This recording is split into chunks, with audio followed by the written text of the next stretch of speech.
Hello guys, आज का यह वीडियो सभी टाइप के इंग्लिश लर्नर्स के लिए इम्पोर्टेंट है क्योंकि आज के इस वीडियो में हम लोग सब्जेक्ट वर्ब एग्रीमेंट के 20 क्वेश्चंस के कॉन्सेप्ट को डील करेंगे। इन सभी क्वेश्चंस के कॉन्सेप्ट आपको आने वाले एग्जाम्स में हेल्प करेंगे, इसलिए आप सभी लोग वीडियो में अंत तक बने रहिएगा। तो चलिए हम बिना टाइम वेस्ट किए क्वेश्चंस की ओर बढ़ते हैं। फर्स्ट क्वेश्चन है, every one of the employees blank given a bonus this quarter.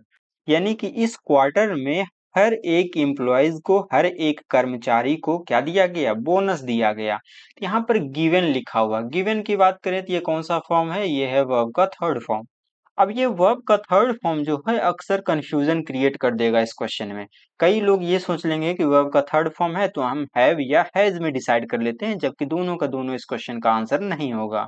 सबसे पहले आप सब्जेक्ट देखिए तो ऑफ तो हो गया प्रीपोजिशन, प्रीपोजिशन का अपना एक ऑब्जेक्ट होता, तो ये पार्ट हो गया ऑफ का ऑब्जेक्ट। हमें तो एग्रीमेंट कराना है सब्जेक्ट का। सब्जेक्ट है यहाँ पर एवरीवन यानी कि हर एक।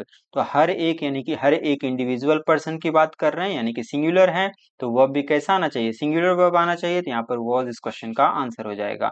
अब हैज भी तो सिंगुलर है, तो हैज क्यों नहीं आ रहा है? क्योंकि यह सेंटेंस पैसिव वॉइस का है। हम कैसे जाने? एम्प्लॉयज को बोनस दिया गया, इन्होंने किसी को बोनस नहीं दिया बल्कि इन्हीं को बोनस दिया गया है, यानी कि इन पर काम किया गया, इन्होंने काम नहीं किया।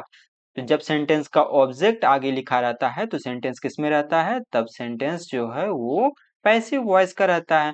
और पैसिव वॉइस में हम केवल हैज का यूज नहीं करते हैं, हैज के साथ आपको क्या चाहिए था? हैज के साथ आपको बीन भी चाहिए। इस वजह से ये इसका आंसर नहीं होगा। वॉज गिवन बिल्कुल आ सकता है, पास्ट इंडेफिनिट का पैसिव वॉइस जो है वॉज या वर प्लस वर्ब का थर्ड फॉर्म लगाते हैं।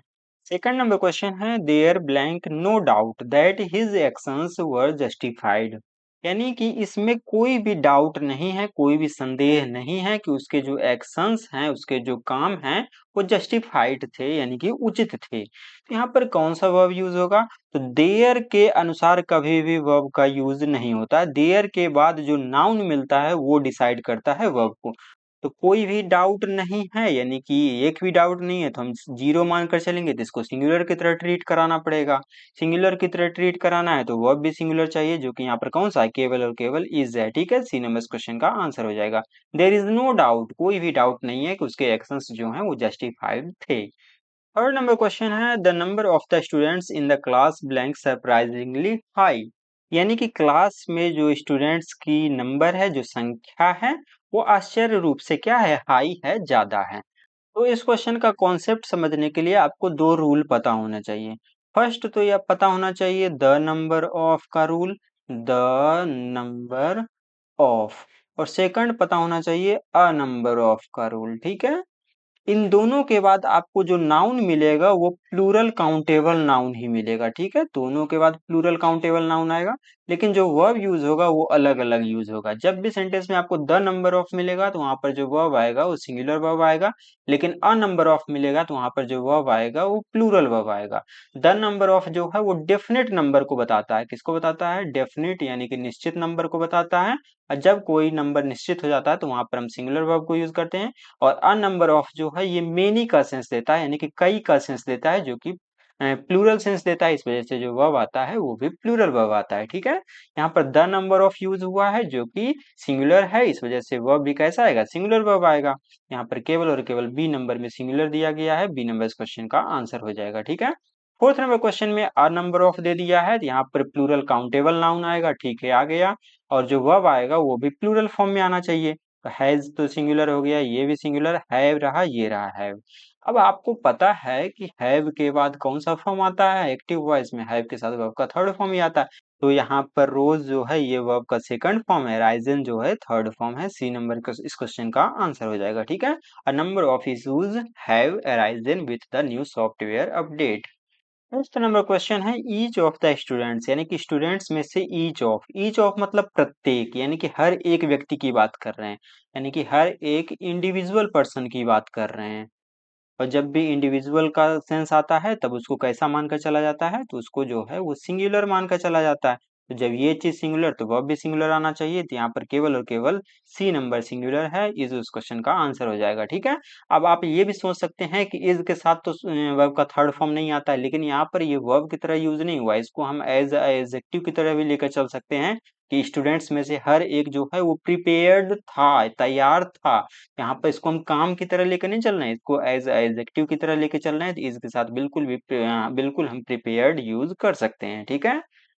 6 नंबर क्वेश्चन है, neither of the proposals blank adequate for the project. यानी कि प्रपोजल्स में से कोई भी एडिक्वेट नहीं है यानी कि उपयुक्त नहीं है किस चीज के लिए, प्रोजेक्ट के लिए। तो कोई भी नहीं है यानी कि जीरो। जीरो मतलब कैसा, इसको हमें सिंगुलर मानकर चलना पड़ेगा, तो वर्ब भी कैसा आएगा, सिंगुलर वर्ब आएगा, ठीक है। टीम की बात करें तो वर्ब का बेस फॉर्म जो है प्लूरल फॉर्म में रहता है, आर भी प्लूरल है, वर्ब भी प्लूरल है। यहाँ पर वर्ब का फिफ्थ फॉर्म यानी कि वर्ब में जब हम यस या ईएस जोड़ देते हैं वो वर्ब का सिंगुलर फॉर्म बन जाता है, ठीक है। तो बी नंबर इस क्वेश्चन का आंसर हो जाएगा। 7th नंबर क्वेश्चन है, the data from the experiment blank conclusive evidence. यानी कि एक्सपेरिमेंट से जो डेटा प्राप्त हुआ है, जो डेटा वो प्रोवाइड करता है या कर रहा है, कंक्लूसिव एविडेंस है यानी कि निर्णायक एविडेंस है, प्रमाण है। तो यहाँ पर फ्रॉम तो हो गया प्रीपोजिशन, प्रीपोजिशन का अपना एक ऑब्जेक्ट होता है, तो ये तो सब्जेक्ट बनेगा नहीं, तो यहाँ पर ये बनेगा सब्जेक्ट द डेटा। टेक्निकली देखा जाए तो डेटा वर्ड को जो है ओल्ड इंग्लिश में क्या मानकर चला गया है, इसको मानकर चला गया है प्लूरल नाउन। जो कि किसका प्लूरल बनता है, तो ये बनता है डेटम का, ठीक है। डेटम का प्लूरल होता है डेटा। बट मॉडर्न इंग्लिश में यानी कि नई इंग्लिश में इसको जो है मास ऑफ इंफॉर्मेशन यानी कि इंफॉर्मेशन के समूह को की तरह लेके चला जाता है, यानी कि इसको अनकाउंटेबल मान लिया गया है। तो मॉडर्न इंग्लिश में इसको जो है सिंगुलर की तरह ट्रीट कराया जाता है, लेकिन ओरिजिनल फॉर्म देखा जाए ये है प्लूरल, लेकिन मॉडर्न इंग्लिश में इसको क्या मानते हैं, हम सिंगुलर मान के चलते हैं। तो वह भी कैसा आना चाहिए, सिंगुलर वर्ब आना चाहिए। तो ये तो प्लूरल हो गया, प्रोवाइड से सिंगुलर, आर भी प्लूरल, है भी प्लूरल, यानी कि बी नंबर इस क्वेश्चन का आंसर हो जाएगा, ठीक है। 8th नंबर क्वेश्चन है, politics blank a challenging field for many to enter. यानी कि कई लोगों के लिए इसमें प्रवेश करना, किस चीज में, पॉलिटिक्स में, ये एक चैलेंजिंग फील्ड है। पॉलिटिक्स जो है वो एक चैलेंजिंग फील्ड है, एक, यहीं से हमको कंफर्म कर दिया कि ये कैसा है, सिंगुलर है। भले इसके अंत में यस लगा हुआ है, बट ये एक सब्जेक्ट का नाम है, ये एक स्पेसिफिक फील्ड का नाम है, एक फील्ड का नाम है, यानी कि इसको हमें कैसा लेके चलना पड़ेगा, सिंगुलर की तरह ट्रीट कराना पड़ेगा। यहाँ पर इज सिंगुलर है और कोई नहीं है, बी नंबर इस क्वेश्चन का आंसर हो जाएगा, ठीक है। 9th नंबर क्वेश्चन है, the police blank searching for the suspect for many days. यानी कि पुलिस जो है वो सर्च कर रही है किसका, सस्पेक्ट का। कब से, तो कई दिनों से। तो यहाँ पर फॉर प्लस डे लगा दिया, यानी कि कई दिनों से, काम जो है पास्ट में कभी शुरू हुआ, प्रेजेंट तक कंटिन्यू है। तो ऐसा सेंस कौन देता है, तो ऐसा सेंस जो है वो प्रेजेंट परफेक्ट कंटिन्यूअस टेंस देता है। जब कोई काम पास्ट में शुरू हो और प्रेजेंट तक कंटिन्यू रहे तो उसके लिए हम प्रेजेंट परफेक्ट कंटिन्यूअस टेंस का यूज करते हैं। प्रेजेंट परफेक्ट कंटिन्यूअस टेंस में हम हैज बीन या हैव बीन का यूज करते हैं। अब पुलिस की बात करें तो इसको जो है वो प्लूरल की तरह ट्रीट कराया जाता है, जब तक ये इसको एज अ होल डिपार्टमेंट की तरह लेके नहीं चल रहे हैं। यदि हम पुलिस की बात करेंगे तो यहाँ पर इसको कैसा मान के चला गया है, प्लूरल, तो वह भी कैसा आना चाहिए, प्लूरल वर्ब आना चाहिए। The police have been searching for the suspect for many days. आपका क्वेश्चन है, mathematics blank his favourite subject in school days. यानी कि मैथ जो है उसका फेवरेट सब्जेक्ट स्कूल दिनों में। तो यहाँ पर इससे हमें ये पता चल रहा है कि उसके स्कूल दिनों की बात की गई है, यानी कि ये कहीं ना कहीं पास्ट को इंडिकेट कर रहा है कि उसके स्कूल डेज में मैथ जो है उसका फेवरेट सब्जेक्ट था। हमें पास्ट को लेकर चलना पड़ेगा, यहाँ पर इज का यूज नहीं करेंगे। मैथमेटिक्स में भले ही यस लगा हुआ है, बट ये एक सब्जेक्ट का नाम है यानी कि सिंगुलर है। क्योंकि प्रेजेंट की बात नहीं हो रही तो ये सब कैंसिल हो गया, सिंगुलर है तो वर्ड तो लगाएंगे नहीं, यानी कि वॉज इस क्वेश्चन का आंसर हो जाएगा, ठीक है। Mathematics was his favourite subject in his school days. 11th number question है, वन ऑफ द बॉक्सेस, यानी कि बॉक्सेस में से एक, that blank on the top self blank missing. यानी कि बॉक्सेस में से एक जो कि कहाँ पर है, सेल्फ के टॉप पर है, वो क्या चीज है, वो मिसिंग है। तो यहाँ पर हम लोग ये सेंस लगा लेते हैं कि बॉक्सेस में से एक मिसिंग है, और इसके अकॉर्डिंग, वन के अकॉर्डिंग यदि आपने वॉज वाला टिक किया तो ये गलत हो जाएगा, क्योंकि यहाँ पर वर वाला इसका राइट आंसर होगा। क्यों, क्योंकि यहाँ पर हिंदी सेंस काम नहीं आएगा। यहाँ पर दैट की बात करें तो ये क्या है, दैट की बात करें तो ये है relative pronoun. Relative pronoun, relative pronoun में एक खासियत है कि इसके जस्ट पहले जो नाउन आता है वो उसका एंटीसीडेंट बनता है, और उसी के अकॉर्डिंग हमें वर्ब को यूज करना है, ठीक है। तो यहाँ पर बॉक्सेस की बात करें तो ये प्लूरल है, तो वह भी कैसा आना चाहिए, प्लूरल वर्ब आना चाहिए, तो ये भी कैंसिल हो गया। अब मिसिंग की बात करें तो मिसिंग कितने बॉक्सेस हैं? मिसिंग एक बॉक्स है। अब हमें इसको मेन सब्जेक्ट की मान कर चलना पड़ेगा। अब बॉक्सेस के अकॉर्डिंग नहीं लगाएंगे। तो वन की बात करें तो ये कैसा है? तो ये है सिंगुलर। यहाँ पर इज लगेगा और यहाँ पर वर लगेगा। ठीक है, तो वर और इज ऑप्शन नंबर बी में दिया गया है। बी नंबर इस क्वेश्चन का आंसर हो जाएगा। ठीक है, रिलेटिव प्रोनाउन में आपको याद रखना है, जैसे कि दैट, विच, हु, whom, ऐसे वर्ड्स मिलते हैं तो ये रिलेटिव प्रोनाउन बनते हैं। इसके जस्ट पहले जो वर्ड मिलता है उसी के अकॉर्डिंग आपको वर्ब को यूज करना है। 12th नंबर क्वेश्चन है the president along with his advisors blank traveling to the summit tomorrow। यानी कि प्रेसिडेंट के साथ साथ उसके एडवाइजर्स भी जो हैं वो ट्रेवल कर रहे हैं समिति के लिए। कब? कल। यहाँ पर along with की बात करें तो ये प्रीपोजिशनल फ्रेज है। प्रीपोजिशन के बाद अपना एक ऑब्जेक्ट होता है। प्रीपोजिशनल फ्रेज के बाद भी ऑब्जेक्ट ही रहेगा, तो ये तो ऑब्जेक्ट बन गया। यहाँ पर सब्जेक्ट बन रहा है प्रेसिडेंट, जो कि कैसा है? सिंगुलर है, तो वह भी कैसा आना चाहिए? सिंगुलर वर्ब आना चाहिए। यानी कि बी नंबर इस क्वेश्चन का आंसर हो जाएगा। ठीक है, 13 नंबर क्वेश्चन है the committee despite their individual differences blank to the same conclusion. यानी कि इंडिविजुअल डिफरेंसेस के बावजूद, अलग अलग मतभेद होने के बावजूद जो है कमिटी सेम कंक्लूजन पर पहुंची। यहाँ पर कमिटी जो है वो सिंगुलर की तरह यूज हुआ है, तो जो वर्ब आएगा वो भी सिंगुलर वर्ब आएगा। यहाँ पर सिंगुलर वर्ब की बात करें तो कम तो हो गया plural, was a singular, are तो प्लूरल हो गया। वॉज के साथ एक्टिव वॉइस में कभी भी फर्स्ट फॉर्म तो आता नहीं, ये भी कैंसिल हो गया। यहाँ पर हम पास्ट टेंस का यूज करेंगे कि इस चीज पर आ गई, सेम कंक्लूजन पर आ गई। ठीक है, पास्ट इंडेफिनिट टेंस का यह सेंटेंस है। केम इस क्वेश्चन का आंसर हो जाएगा। 14 नंबर क्वेश्चन है the team in an effort to save the season blank practising late into the night. यानी कि टीम जो है उस सीजन को बचाने के एफर्ट में, प्रयास में लेट नाइट तक क्या कर रही है? प्रैक्टिस कर रही है। तो यहाँ पर टीम प्रैक्टिस कर रही है, उसमें प्लेयर्स भले ही ज्यादा हैं बट ये टीम को हम क्या मानकर चलेंगे? इसे हम मानकर चलेंगे कलेक्टिव नाउन। ये कलेक्टिव नाउन है और हमें पता है कि कलेक्टिव नाउन किस तरह से ट्रीट करता है, तो ये सिंगुलर नाउन की तरह ट्रीट करता है। तो वर्ब भी कैसा आना चाहिए? सिंगुलर वर्ब आना चाहिए। तो यहाँ पर सिंगुलर वर्ब जो है केवल और केवल इज है। डी नंबर इस क्वेश्चन का आंसर हो जाएगा। ठीक है, 15 नंबर क्वेश्चन है the news about the scandal blank spreading like wild fire. यानी कि इस स्कैंडल, ये जो घोटाला हुआ है उसका जो न्यूज है वो फैल रहा है किस तरह से? तो वाइल्ड फायर की तरफ फैल रहा है। तो न्यूज फैल रहा है, अबाउट तो हो गया प्रीपोजिशन, ये स्कैंडल ये सब ऑब्जेक्ट बन गया। सब्जेक्ट यहाँ पर द न्यूज।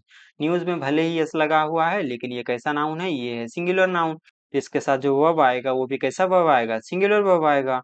तो सिंगुलर वर्ब जो है यहाँ पर सी नंबर है। सी नंबर इस क्वेश्चन का आंसर हो जाएगा। ठीक है, वर्ब प्लूरल, ये भी प्लूरल है। इसके साथ तो हम वर्ब का फोर्थ फॉर्म लगाएंगे नहीं, हालांकि ये भी सिंगुलर था लेकिन ये इसका राइट आंसर नहीं होगा। सी नंबर इस क्वेश्चन का आंसर है। ठीक है, 16 नंबर क्वेश्चन है either the principal or the teachers blank a meeting to discuss the new curriculum.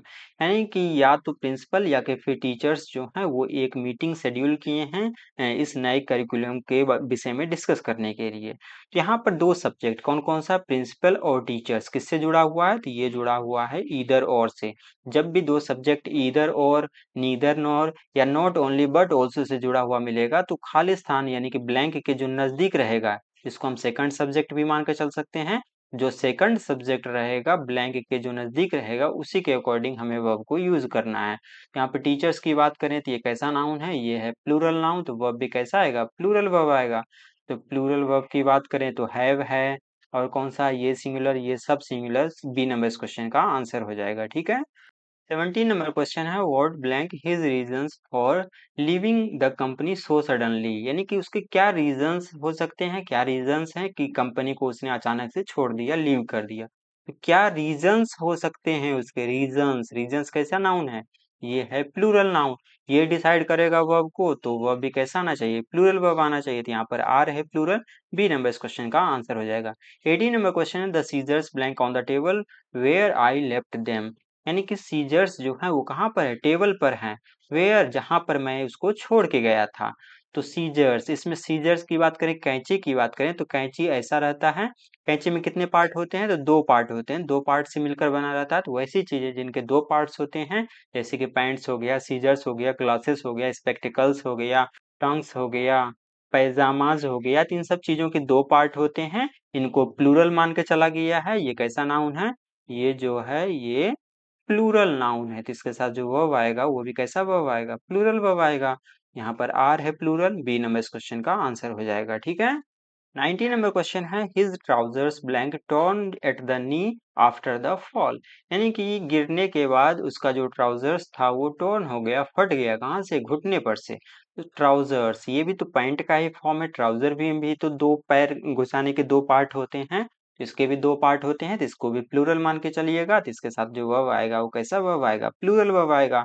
यहाँ पर कौन सा प्लूरल वर्ब है, तो आर प्लूरल है और वर भी प्लूरल है, तो उसका ट्राउजर्स जो है वो फट गया है, फट गया था। दोनों का दोनों यहाँ पर करेक्ट है। ठीक है, तो एक काम करता हूँ, यहाँ से मैं एक ऑप्शन को हटा देता हूँ। मान लीजिए कि इसी को हटाया और यहाँ पर हैव कर दिया। ठीक है, तो अब हैव तो इसका राइट आंसर होगा नहीं, क्योंकि ये परफेक्ट टेंस तो है नहीं, पोजीशन भी शो नहीं करना, तो हैव इसका राइट आंसर नहीं होगा, वर इस क्वेश्चन का आंसर हो जाएगा। ठीक है, इसके ट्राउजर्स जो है वो फट गए थे गिरने के बाद। 20 एंड लास्ट क्वेश्चन है, इसके बाद का एक क्वेश्चन आप लोगों के लिए रहेगा जिसका आंसर आपको कमेंट बॉक्स में देना है। और इस क्लास का पीडीएफ जो है वो चैनल के मेंबरशिप सेक्शन में ऑलरेडी अपलोड किया जा चुका है। मेंबर बनने के लिए आपको यूट्यूब को ज्वाइन करना पड़ेगा। ज्वाइन होने का लिंक मैं इस वीडियो के डिस्क्रिप्शन में भी दे दूंगा, साथ ही साथ कमेंट बॉक्स में भी पिन कर दूंगा, वहां से भी आप ज्वाइन हो सकते हैं। ठीक है, क्वेश्चन है 10 kilometres blank a long distance to run in the heat, यानी कि गर्मी में 10 किलोमीटर एक लंबा डिस्टेंस है, किस चीज के लिए, दौड़ने के लिए। 10 किलोमीटर्स दिख रहा है प्लूरल जैसा, लेकिन आपको याद रखना है जब कभी डिस्टेंस को, वेट को या अमाउंट को, इन सबको निश्चित कर दिया जाता है, कंफर्म कर दिया जाता है, तो उसको एज अ सिंगुलर एंटिटी लेके चला जाता है, तो उसके साथ जो वर्ब आएगा वो भी कैसा वर्ब आएगा, सिंगुलर वर्ब आएगा। तो सिंगुलर वर्ब यहाँ पर कौन सा है, इज है, इज इस क्वेश्चन का आंसर हो जाएगा। ठीक है, लास्ट का क्वेश्चन मैं आप लोगों के लिए छोड़ता हूँ, इसका आंसर आपको कमेंट बॉक्स में देना है। यदि वीडियो हेल्पफुल लगा हो तो चैनल को सब्सक्राइब कर दीजिएगा, वीडियो को लाइक कर दीजिएगा और अपने फ्रेंड सर्कल में इस वीडियो को शेयर कर दीजिएगा। तब तक के लिए थैंक यू, मिलते हैं अगले वीडियो में।